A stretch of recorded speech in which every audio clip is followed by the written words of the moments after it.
Good evening, everyone. I hope that you are well. After reading just 2 pages of the Constitution of the Kingdom of Swaziland, I was confused by two concepts, the concepts of the king and Ingwenyama. I didn't understand whether Ingwenyama is the senior wife of the king or if Ingwenyama is the lion, meaning that the lion is the king of the forest, but the king is a ruler of the people. And the people historically have a battle with the lion because most of us have never seen it in nature but in captivity.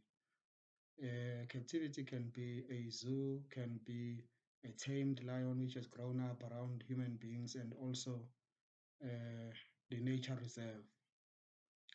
But outside of the nature reserve, we have never met the lion itself.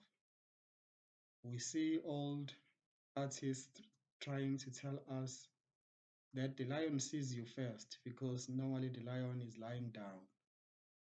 So that's what you have to worry about as you move around in life. But perhaps what is more important than the confusing title, because I also thought about this, that it may also mean that when the king is dealing with cases in a civil or tribal court, he is Ingwenyama, is ready to devour everyone, the plaintiff and the defendant and the lawyer and the judge and the parliamentarian and everyone really, even the dog handler. But when he's the king, he lets uh, a civil democratic process to take its course and go to ceremonies as a ceremonial head of state.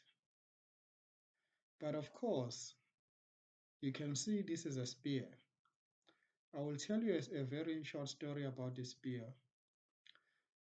I bought it in Johannesburg, even though there are spears in eThekwini. But then the spear in eThekwini comes with an instruction that will haunt you for the rest of your life. So I decided not to buy from Durban because, in fact, those people are just leather dealers in all kinds of leather. So when they're creating a spear, they are creating it as a defense mechanism against theft of their hide uh, and other products that they've produced from the cow hide.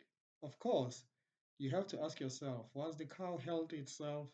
Did it have skin diseases? Did it have hair diseases? Before you can even use it as something that can be handled by even the king and also even Ingwenyama. But what worries me with the Kingdom of Eswatini is that since it is a kingship or a monarchy, but it may be a kingship in reality because if the king has the customary power, but the people have the civil power in the form of parliament, but he can override the parliament because there is a king and the kingdom is a monarchy and a democracy, which is really confusing. Because if it is really a democratic monarchy, it means that the royal family of Eswatini can actually create a meeting and remove him and appoint their favorite. And if they choose to kill him, they can even kill him without him having a chance to organize armies because he would have been voted out as the king or Ingwenyama of Eswatini. Of course, the communists, which are our neighbors in Mozambique unmistakably and also in Angola unmistakably, and the socialists to the north, and another small kingdom of the Basotho, which have an undying love for South Africa, particularly Gauteng and the beaches of Durban. So you ask yourself, if the kingdom of Eswatini is a kingship, what does Karl Marx say about the family itself as a basic unity of humanity? He calls the family as an exploitative machine which exploits the male or any working person of the household, but particularly the male. The female is denied the compensation that is befitting of someone who works domestically, but the man is expected to go and work in the industry. And the man himself wants to contribute to the advancement of science as a man so that his life becomes easier and his children's lives become easier.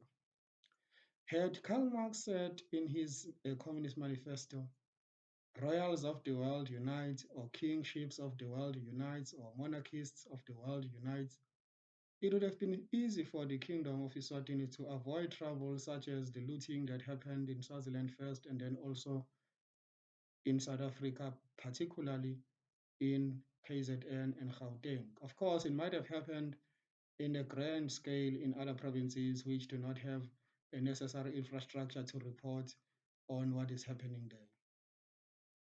So the communists runs away from Eswatini because they have an undying love for Karl Marx and his friend Frederick Engels.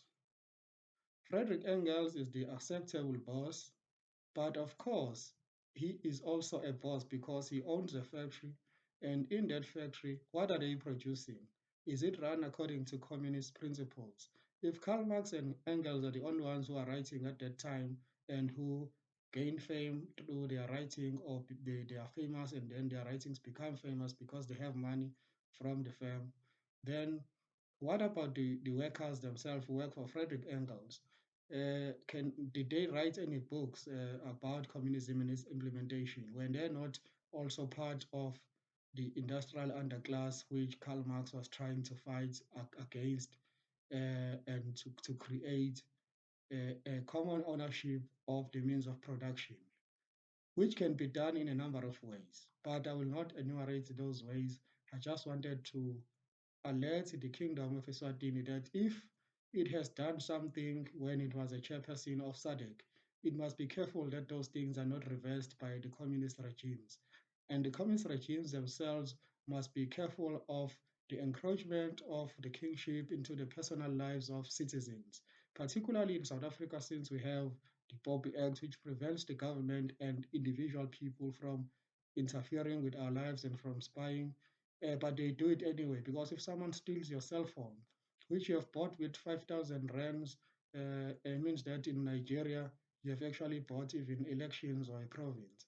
But they steal it from you, meaning that you have lost personal information and also you have lost the information or the relation that you had before that you had a cell phone, but now you don't have a cell phone. So you have a new information that you don't have a cell phone because it was stolen from you. That is it.